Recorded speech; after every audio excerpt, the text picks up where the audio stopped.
Well, welcome to North Central Journal, and we're happy, very happy to have a representative of the Greater Gardner Relay for Life with us, Sandy Long. Sandy, thank you for coming in. Nice to be here. You know, I know the relay was, like so many things, impacted by the pandemic in 2020, and we're still in that situation, although things are looking a little brighter. But what are the plans? It's a different relay plan again this year, so let's talk about that. What's happening in 2021? We are still going to have a relay. It's called Relay Reimagined. And what we're doing is a drive-through event on Friday and Saturday, the 11th and 12th of June. And people can come up, drive through. We're practicing social distancing, masks, the whole 9 yards, and can drive through on Friday, and survivors can pick up their T-shirts. And we have some gifts as usual.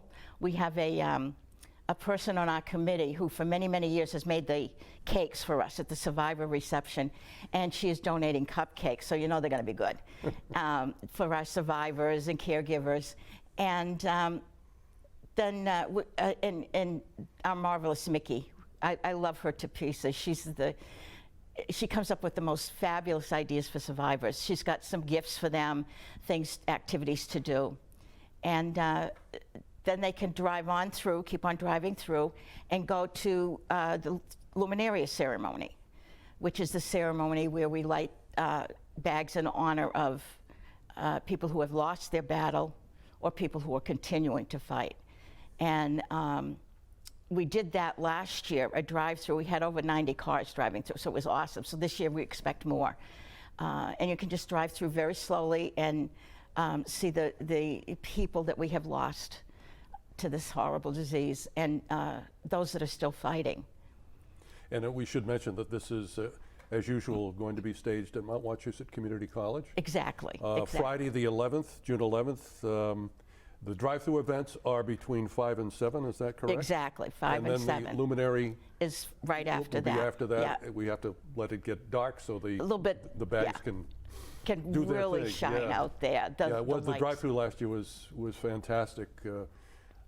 We did that, and I know this year there's a few more events planned. So let's, moving from Friday evening, unlike last year, there's a Saturday. There is a Saturday plan as well on the 12th. Let's talk about that. Exactly.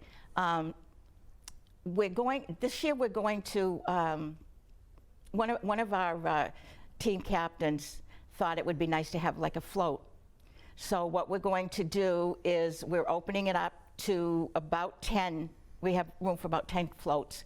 People that want to decorate like a float type thing and park it up at the Mount. We're going to be in parking lot B for all of this. And they'll get judged on it. We'll have votes, and the one that gets the most votes, obviously. So we're going to open it up at 2 o'clock for the drive-through.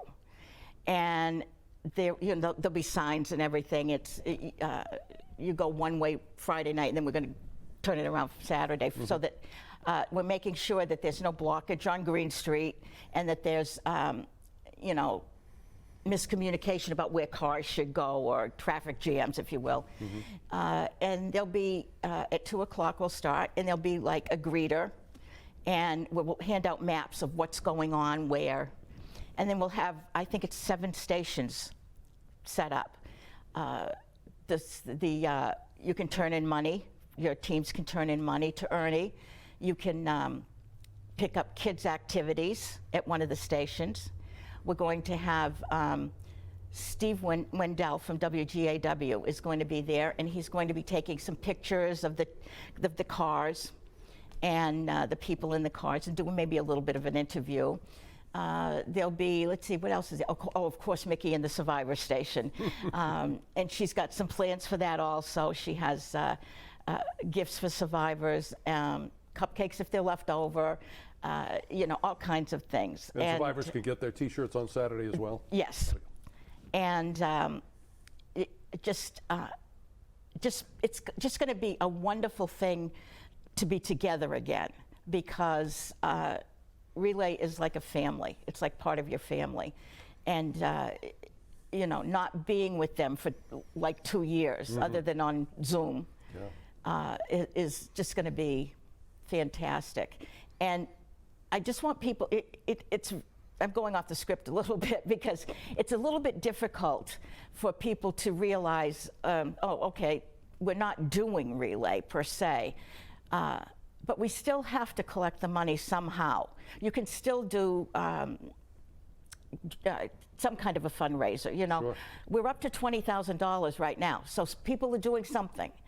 And we need to continue that. We need to have the captains and the teams know that even though we're not physically with you per se, we're behind you. We want to help you raise some money for this, and that can be done throughout the whole year, obviously.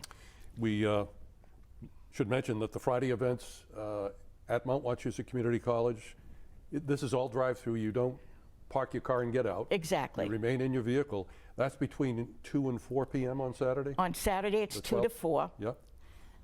The floats are going to be dropped off by 11:30, between 11:30 and 12 as we're setting up. And, yep.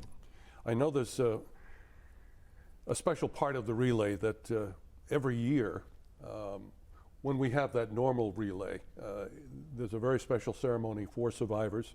There's a survivors luncheon. Those things, of course, haven't happened last year and won't be happening this year. But there's still a focus on those folks that have fought the fight or are fighting the fight. Exactly. And their stories are incredible. Their courage is incredible. And we want the survivors to know that they're going to be highlighted, that although T-shirts for teams this year, there's sort of a juggling act there, but there are definitely going to be survivor T-shirts available. There will definitely and a focus be on survivors. Definitely, survivors are our heroes. Yeah. They're what we do this for. They're what they have gone through in their lifetime. Unless you've done it, you can't imagine. And we, as I said, Mickey and her team have always done a fantastic job, even in the years of pandemic. And just to hear some of the survivors' stories, it just brings us all into focus. Sure. The pandemic is bad. This coronavirus is bad, and we understand that.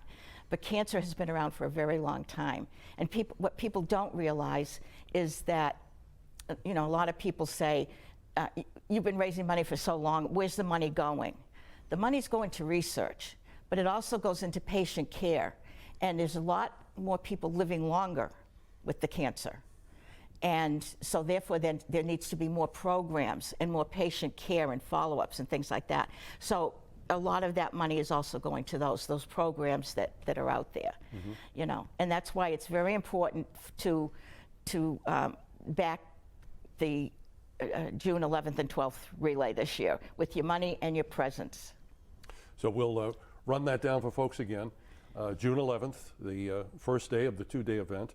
That will be at Mount Wachusett Community College between 5 and 7 p.m. And these are all remain in your car drive-through events that are planned. Survivors can pick up T-shirts Friday night between 5 and 7. There will then be a luminary display that people can drive through and drive by and look at all those luminary bags that honor folks that have lost their lives or folks that are fighting the fight. And that will be after 7 o'clock as the sun goes down, the bags light up. And it's a beautiful event. That will be Friday night as well at the Mount. And then on Saturday, the 12th, again, all these events are drive-through events. That will be from 2 to 4. If you are a survivor and couldn't make it there Friday night, you can get your T-shirt Saturday between 2 and 4. And there will be a series of other events on Saturday as well. And as you said, we're going to have floats this year. We're going to have floats. We're hoping to get some people that, and you can decorate your car too. We'll have car decorations, and as you're going through, we'll have things around that so that it'll look a lot more like relay than it did last year. So final question. there's a lot of information here that people need to absorb. If they want to go and log in somewhere to look at something, where can they go to find out more detail? You go to relayforlife.org/greater, GTR, in capital letters, Gardner, relay. Greater Garden Relay. I had to stop and think for a minute because I wanted to remember the capital I have letters. to do that occasionally too. Yeah. Wait till you get my age. It's go there and just come up and see what it's like. Come up and see the people. Come up and help us raise awareness and money. Reimagine Relay at Mount Wachusett Community College, June 11th and 12th. Thank you, Sandy. It's Thank you always great talking so to you. much. It's always great.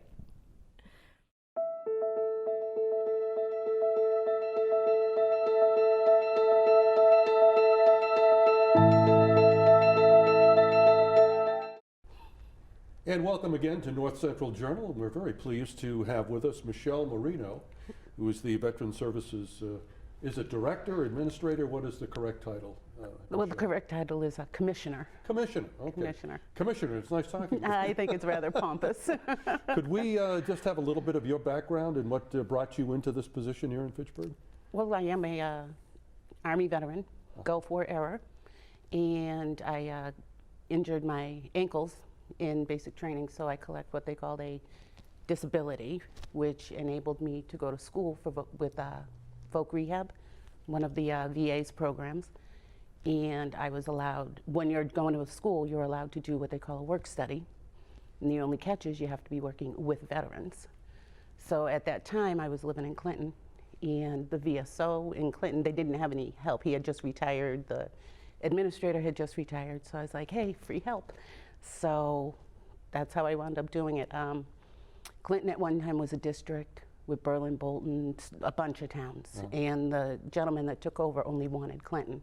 So Berlin, Bolton, and Lancaster asked me if I would be their VSO. And I said, of course, because I loved working with the veterans so much.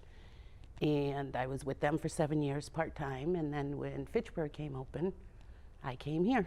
And July will be 10 years. 10 years. That Wow. I've been with the city. Wow. Love it.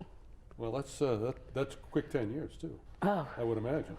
went by like that. Now, what are the primary functions of your department? What are those most important services that you offer to veterans? Well, they're all important. Yeah. We are basically a one-stop shopping for veterans.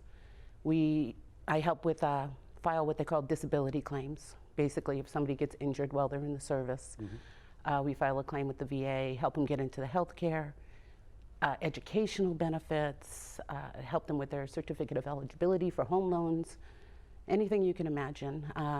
The biggest thing we do up there is what's called Chapter 115, which is a financially based, needs-based benefit, where we pay out benefits every month.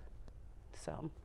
How do you incorporate families of veterans into the programs? How does that work? Or Well, what do you offer for families? Well, it all depends on the situation. Yeah. Dependents of the veterans, whether it's widows, we'll help them find whatever benefits are available for them. If the veteran, say he passes away from a service-connected disability, like it makes me sad to talk about it, Agent Orange with Vietnam, they may pass away from heart disease that's service-connected, prostate cancer. Those widows are entitled to benefits. So we help them. The local program, the Chapter 115, that's also for surviving spouses. So we reach out to as many as we can, but sometimes it can be hard. So. What has the pandemic done? And this is a question we seem to be asking every time we do an interview because it has had such an impact across the board. What has been the impact on veteran services or your office? It's made it more difficult, but we still provide the same services, but what I don't like is it's a less personal approach of doing it. A lot of phone appointments, doing the paperwork while they're at the other end of the phone, mailing them the paperwork, having them sign it, or drive up, bring it out on a clipboard, they sign it really quick. But no, we've gotten through it, and the services haven't lacked. So If someone is looking for assistance, maybe they're new to the city of Fitchburg or just don't know exactly where to turn, where should they go? How do they find out more? okay, well, we have our webpage, which of course has our email addresses, phone numbers. They can call us 978-829-1797. Or now that we're going to be open next week, they can come in and see us at the City Hall, 718 Main Street. So, How about online resources? Are there things that people can access through that webpage? yes, yeah, there's all kinds of what we call the helpful links Yep. if they want to do the research on their own. But we really do like people to call up, and because some of it can be confusing. And the VA, sometimes the way things are worded makes it seem like everybody is eligible for everything, and it's not always the case. So we like people to call to get clarification.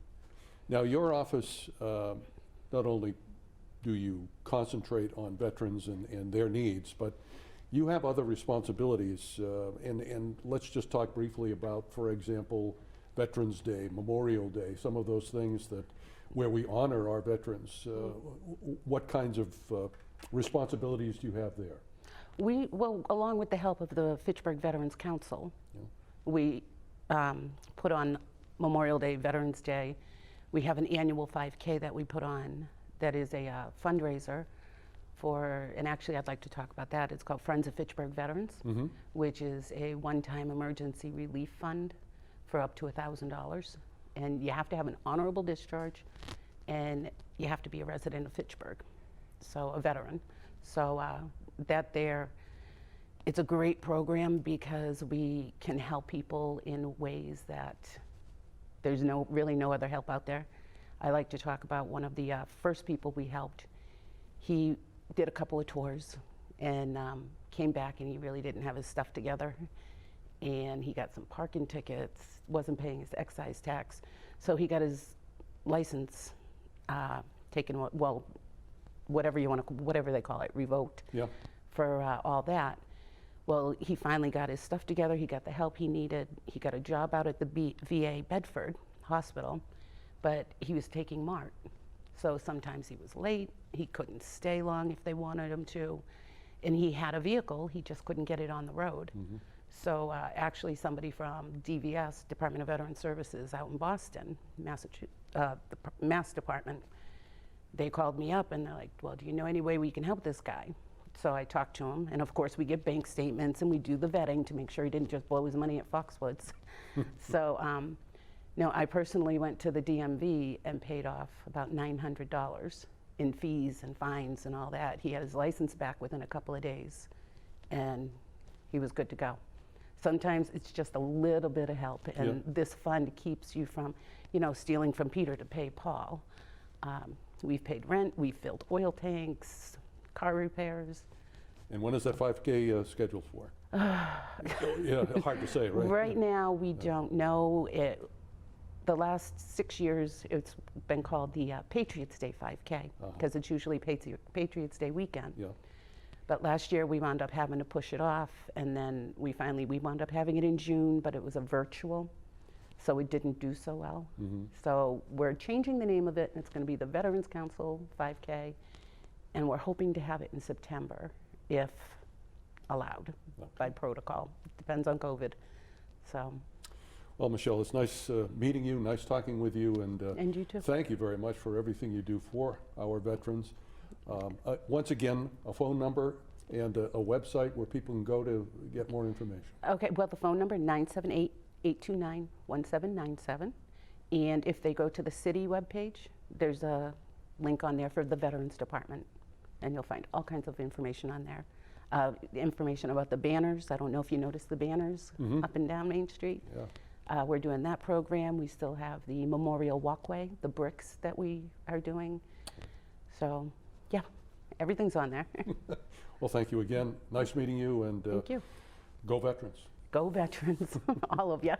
So.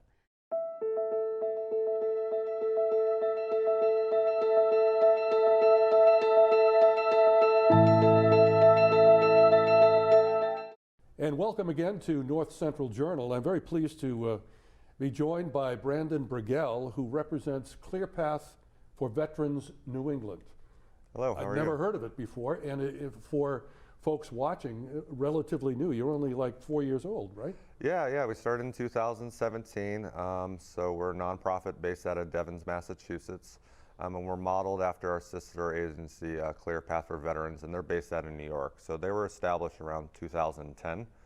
And so our president and one of our founders, Scott Bolger, actually was at a veterans golfing retreat and ran into some of the representatives from ClearPath from New York, heard a lot about what they were doing out there and kind of their vision, and thought that was something that needed to be brought to New England. Now tell me, Brandon, how you working with New York, how they helped you and this program get started here in Massachusetts? Yeah, so starting a nonprofit's hard. I mean, there's a lot of paperwork and stuff involved, so that's no reason to kind of invent the wheel. So we leaned on them heavily to kind of contribute and mentor us through that process, and we model a lot of the services we offer after them. Obviously, hearing about what they did and really liking their vision and what they're trying to do out in their community. There was no reason to change much. Obviously, they're in a very rural area of New York, so their mission's a little bit different than ours. Even though we may be considered a rural area from Massachusetts, we're a lot heavier populated compared to where they're at. So our missions vary a little bit, but it stays a lot the same. Yeah, let's talk about the mission. Give us an idea of what ClearPath, what the foundation is. What do you do?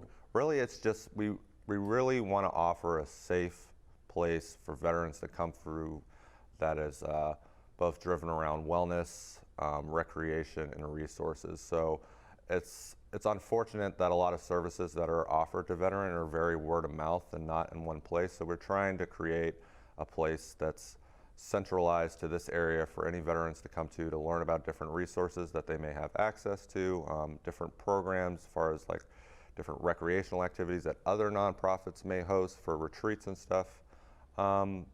Really, it's just to offer them a place that they can come to hang out, to help file claims, whatever it may be, and to also listen to what they want and offer that too, not tell them what they need. Now, what about families of veterans? How do you incorporate the full family into this? Yeah, so families for us is huge at ClearPath. We always tell veterans, don't ever face anything alone. Rely on your battle buddies, rely on your friends. Really, what I always like to tell vets is we never go outside the wire alone. You never go out on a mission or patrol alone. You always go out with your battle buddies. You always go out with your squad. So we really think that part of your journey and reintegration back into the community is having your family unit with you. That's your new fire team. So all the services that we offer at ClearPath, as far as events and anything we do, the family is allowed to come. We encourage them to come. That's their new unit, and there's no point in having the family sit at home while you come have some fun either. I don't think your spouse would be too thrilled. Now, we were talking before the interview about the pandemic and something that was added to the services that you provide because of the pandemic. Tell us a little bit about that. Yeah, so obviously the pandemic's been very hard on everybody, and the key way we've been trying to contribute during this time is dealing with food insecurity. So we partnered up with the Massachusetts Military Support Foundation to distribute both perishable and non-perishable food boxes, and we've been doing roughly about 1,000 boxes a week for the past 6 months, and then before that probably like 500 a week. So we've been going strong since March of 2020, and it's been really good, and people have been very grateful because a lot of people just, even if they may have been able to afford groceries, we have allowed them to kind of offset some of those expenses so they could take care of some other bills and stuff too. So it's been wonderful seeing people come through. Funding.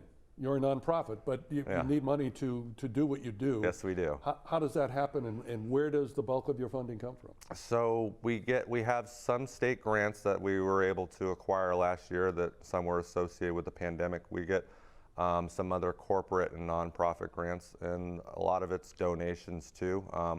One program that we do get a lot of funds from is our Safety for Vets program. So we are actual partners with Safety Insurance. So anybody who makes a $50 donation to us can get 5% off their insurance policy if they're a safety insurance policyholder.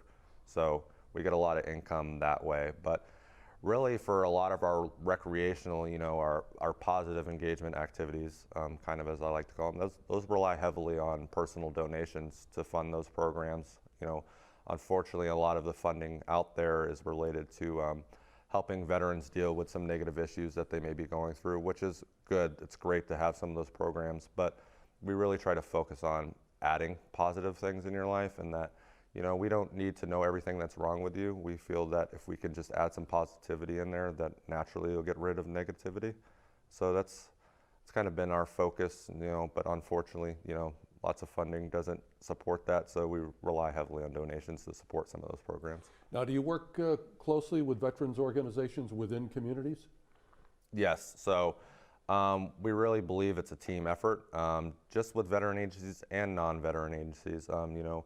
One of the ones that we work with up here is United Way of North Central Mass. We work with them, and we actually, can provide services to lots of different people. But that's not a veteran-exclusive nonprofit, but they teamed up with us to help. So it's a team effort. We can't master everything, so it's really relying on others to kind of pick up the slack. And a good thing for us too is if there are other nonprofits or other agencies out there that are working with their own veteran clients, we have dedicated space in our building so that they can come meet with them, so that their veteran doesn't need to travel to wherever their agency may be located. Now, what do you have coming up? Anything that you'd like to promote? Yeah, so we have a local veteran motorcycle group that's actually based out of Fitchburg, and they're doing the Armed Forces ride that benefits us, and that's May 16th coming down the line.